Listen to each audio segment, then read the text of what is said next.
E tudo muito caro, Débora, começando pela energia elétrica, né? Pelo amor de Deus, o que está acontecendo? Bom, eu queria falar um pouco disso. Nós vamos falar disso, vamos voltar a esse assunto. Esse assunto é um daqueles assuntos importantes que a discussão política baixa, a discussão política pequena, às vezes esconde.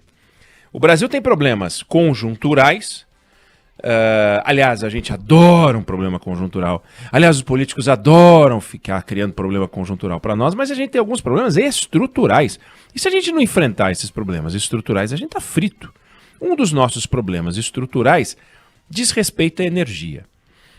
Olha que interessante, a gente aprendeu na escola que o Brasil tem uma estrutura energética ambientalmente muito apropriada, né? Muito de energia renovável. Olha que bacana, a gente tem muita energia hidrelétrica, né? Outros países têm energia térmica e tal. Mas olha que curioso.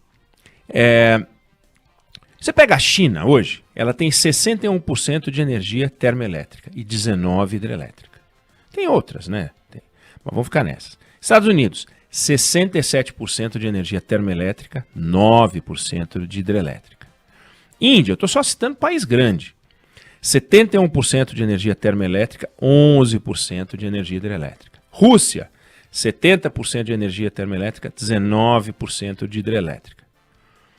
Então você vê, entre 61% e 71% de termoelétrica, entre 9% e 19% de hidrelétrica são esses países, China, Estados Unidos, Índia e Rússia. Brasil é o oposto. A gente tem 17% de termoelétrica só e 63% de hidrelétrica. Ou seja, tem água, beleza, não tem água, complica. Aí a gente resolveu diversificar.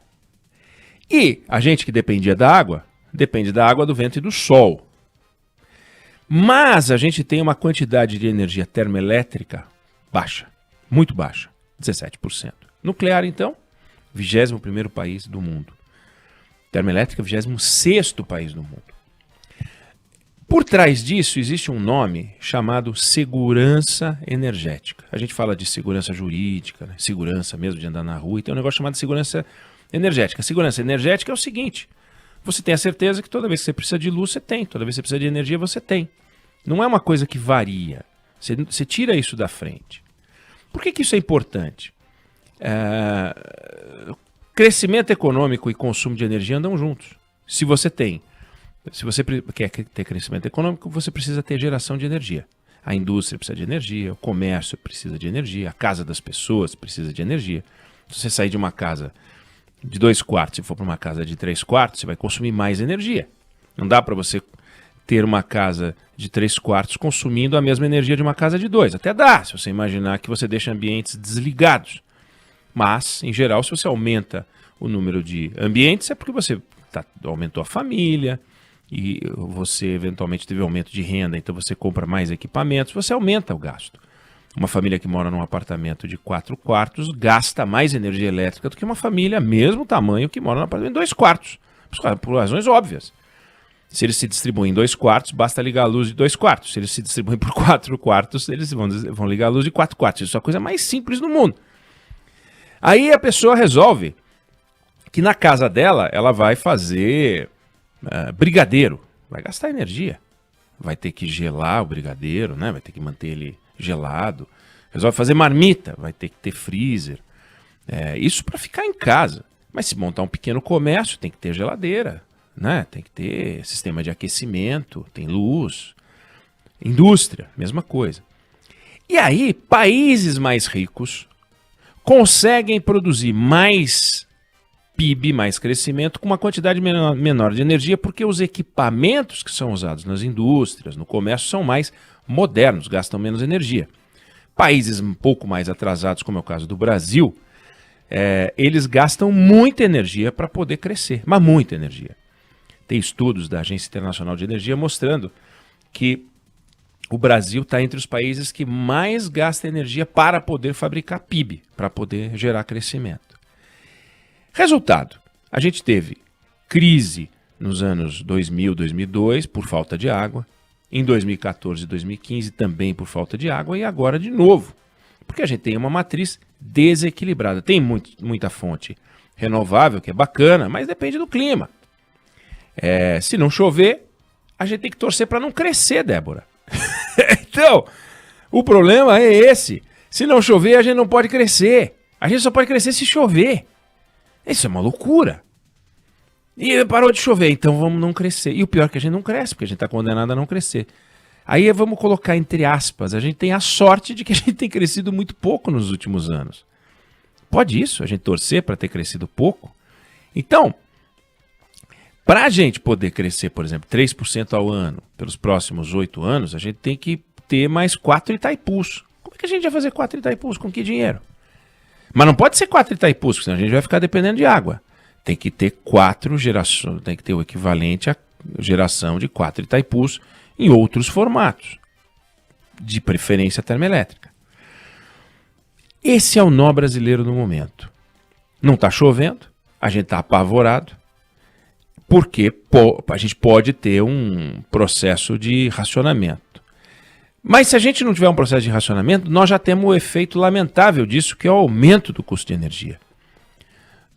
Nós estamos falando disso o tempo inteiro, está aumentando o custo de energia. A Juliana Rosa entra aqui e fala do aumento de energia. Quando ela fala a inflação está aumentando, o maior vilão é a energia. Como é que a gente vai se virar com isso? Como é que a gente vai se livrar disso? E aí surge o nome que eu falei, problema estrutural. Nenhum governo ataca os problemas estruturais para valer. Olha que loucura, por exemplo. Nós fizemos um plano habitacional grande, que começou em 2008 e segue até hoje. Pois o déficit habitacional de quando começou o plano era menor do que é hoje. Hoje a gente precisa de mais casa do que a gente precisava em 2008, e passaram-se aí 13 anos. A gente construiu um monte de casa, mas o déficit habitacional só aumentou. Então, a gente não enfrenta os problemas estruturais da forma como os problemas estruturais devem ser enfrentados. Pode ser até que a gente não tenha condições de enfrentar, mas é tudo atabalhoado. O governo gasta mais energia para mudar o nome do programa habitacional, porque agora quer mudar, né? Agora é Casa Verde e Amarela, porque se fala Minha Casa Minha Vida vai beneficiar o PT. Então prefere mudar o nome em vez de mexer no programa. Como é que a gente pode fazer para que a gente tenha mais casa? Como é que o que a gente pode fazer para a gente ter mais energia? Angra 3 não tá funcionando. Angra 3. Gastamos 18 bi, sei lá quanto que a gente gastou naquela usina, que serviu para enriquecer um monte de político, um bando de ladrão, um bando de safado. E nós não temos energia elétrica de lá. Então a gente está brincando, o Brasil brinca com algo muito sério. Você não vê país do mundo grande brincando com energia elétrica, mas não vê mesmo. Não vê país brincando com infraestrutura. Não vê país brincando com aeroporto, com estrada de ferro, com linha de transmissão. Não tem essa de não pode passar uma linha de transmissão no meio de uma propriedade porque é uma reserva indígena. Você não vai ver isso em lugar nenhum do mundo. Como é que uma população isolada, porque não é indígena, fica sem energia elétrica porque no meio tem uma reserva indígena? Isso não existe. No Brasil existe essa discussão. Então, para você passar uma linha de transmissão, você tem que passar por 350 mil órgãos de meio ambiente, mais 350 mil órgãos de proteção aos indígenas, mais não sei o que. Resultado, pior população que pode existir é uma população isolada que não é indígena, porque ela está depois dos indígenas, eu me refiro à distância, e para conseguir ser conectada tem que passar no meio de uma reserva, e não consegue. Então, é um nó que o Brasil está enfrentando nesse setor, e como diz o Adriano Pires, que é diretor do Centro Brasileiro de Infraestrutura, não existe energia ruim. Ruim é não ter energia. E o Brasil hoje está nesse dilema. É um negócio complicado, né? Como é que você vai resolver esse problema? Com um discurso? Não é com discurso. Aí vem o ministro Bento Albuquerque e declara: nós não trabalhamos com a hipótese de um racionamento. Bem-vindo, ministro, ao clube dos ministros que falam bobagem. Porque o fato de o senhor trabalhar ou não trabalhar com a hipótese de racionamento não muda o fato de que pode ou não haver racionamento. Outra coisa é, nós não queremos partir para um racionamento, nós queremos evitar o racionamento. Nós vamos fazer de tudo para evitar o racionamento. Aí sim, agora nós não trabalhamos com a hipótese, deveria trabalhar. Porque um bom governante, é aquele que não descarta nenhuma hipótese. Claro, provável, né? Nós não trabalhamos com a hipótese de um meteoro atingir a usina hidrelétrica de Itaipu e destruir a barragem. Ok, aí eu também não trabalho com essa hipótese. Mas um gestor previdente trabalha com a hipótese de racionamento e vai fazer tudo para descartar essa possibilidade. Então, você vê a quantidade de bobagens que os governantes falaram sobre energia elétrica. Esse foi o ministro Bento Albuquerque. O Paulo Guedes falou, e daí que a conta vai ficar um pouco mais cara? Uma insensibilidade que já não me espanta. E o presidente Jair Bolsonaro fazendo planejamento energético, com todo o seu conhecimento, pedindo às pessoas que apaguem um ponto de luz na casa. Maravilhoso, é assim que nós vamos vencer a batalha pela energia. Tá acabando a água, então vamos desligar um ponto de luz na casa. É maravilhoso. Lembrando que sim, a residência é responsável por 45% do consumo da energia brasileira. Industrial 9%, comercial 23%, rural 9%.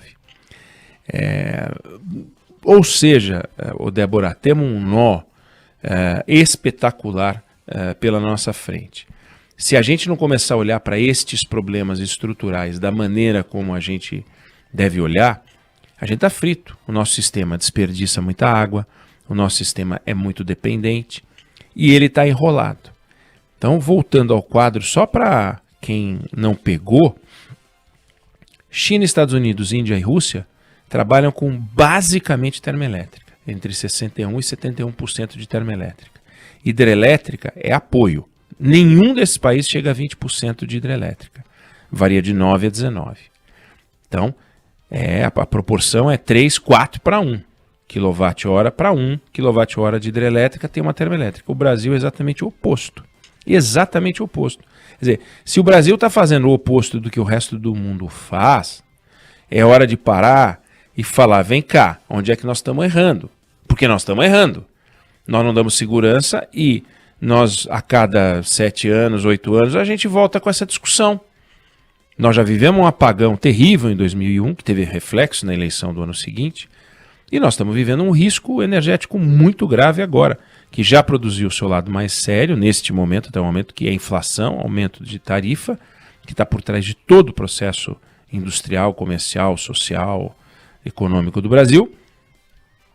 E nós ainda estamos falando de um troço que a gente já podia estar resolvendo há muito tempo, ou ter resolvido há muito tempo, como outros países já encararam. Para variar, quando o assunto é educação, quando o assunto é tecnologia, quando o assunto é emprego, a gente está sempre atrasado. E esses números eles ajudam a gente a pensar.